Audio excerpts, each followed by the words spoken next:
අදත් ඔයාලට මම ලස්සන තැනක් ගැන තමයි කියන්න ආවේ. හායි, ඉතින් මම ඉඳුෂා.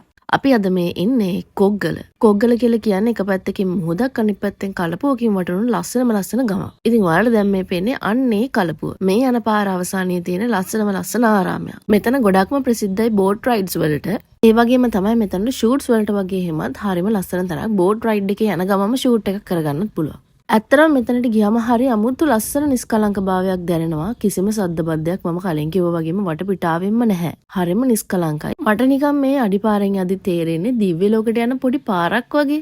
ඒ වගේ හැඟීමක් ආවා ඇත්තටම. වටේටම තියෙන්නේ වැව. ඉස්සරහට තියෙන්නේ එහා කොනක් පේන්නේ නැති ලස්සන කැලයකට මැද වුණු පාරක්. ඉතින් එහෙම දකිද්දි ඔයාලට හිතෙන්නේ නැද්ද ඒ වගේ හැඟීමක්? ඉතින් අපි මේ යන වෙලාවෙත් කට්ටියක් බෝට් රයිඩ් එකක් යන ගමන් තමයි හිටියේ. අපි ඊටත් යන්න කතා කරා. අපි යන්න හිතලත් ආයි ගෙන චූටි මල්ලි නැති නිසා. ඔයාලට පේන්නේ මේ ආරාමයට යන පාර හරිම ලස්සනයි. දෙපැත්තෙන් කැලෑවක් තියෙන්නේ. කලබල වුණ හිත නිවාගෙන හිතට සැනසීමක් දෙන්නේ මෙතන මාර තැනක් අනේ. ඒක ගියාම දැනෙනවා නිකන් අර හිත නිවන කතා වගේ.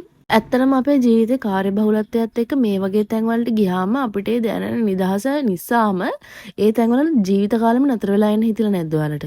මට නම් එහෙම හිතලා තියෙනවා. හැබැයි එහෙම ඒකට නතර වෙන්නත් බැහැනේ. හරි. ඔයාලට දැන් මේ පේන්නේ අපි ආරාමයට යන පාර. අපි හිතුවා මෙතනින් මේ පාර ඉවරයි කියලා. නෑ, තව ටිකක් දිගට යන්න ඕනේ. මේ වෙලාව හවස 4:00ට විතර තියෙන නිසා අපි තීරණය කරා ආයෙත් තව දුරට යන්නේ නැහැ කියලා.